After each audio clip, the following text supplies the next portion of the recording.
এদিকে শেষ কোয়ার্টার ফাইনালে কাল নামছে আর্জেন্টিনা, প্রতিপক্ষ সুইজারল্যান্ড, যার জন্য চলছে মেসি মার্টিনেজদের শেষ মুহূর্তের অনুশীলন। যুক্তরাষ্ট্রের ক্যানসাস সিটি থেকে বিস্তারিত জানাচ্ছেন রেজওয়ানুজ্জামান।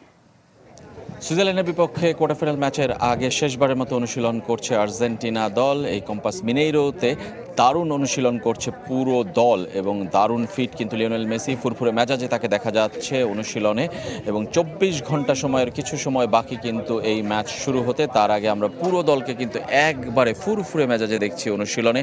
দুর্দান্ত সব ফিচার নিয়ে এলো ক্যাপ্টেন ভিক্টর বাইক। এতে রয়েছে শক্তিশালী রিচার্জেবল ব্যাটারি, ব্লুটুথ এবং এক্সাইটিং মিউজিক।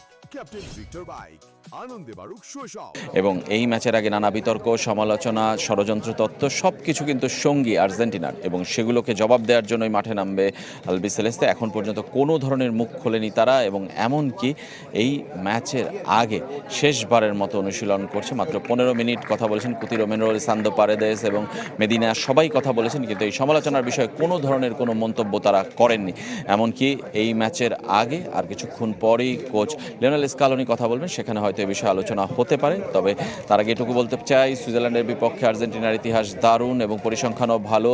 7 বার মুখোমুখি হয়েছে, এর মধ্যে 5টায় জিতেছে, 2টি ড্র করেছে। 2বার কিন্তু বিশ্বকাপে দেখা হয়েছিল 1966 এবং 2014। 2বারই কিন্তু জিতেছে আলবিসেলেস্তে। প্রথমবার ছিল 66 বিশ্বকাপ, আর সবশেষ 2014 বিশ্বকাপ, যে বিশ্বকাপে অতিরিক্ত সময়ে অ্যানহেল দি মারিয়া গোল করেছিলেন এবং রাউন্ড অফ 16 কিন্তু জিতেছিল আর্জেন্টিনা। আরও একটি বিশ্বকাপ জয়ের পথে তারা। আর আমি এই মুহূর্তে বিদায় নিচ্ছি, কারণ আমাদের সময় হয়ে গেছে এই অনুশীলন ছাড়ার।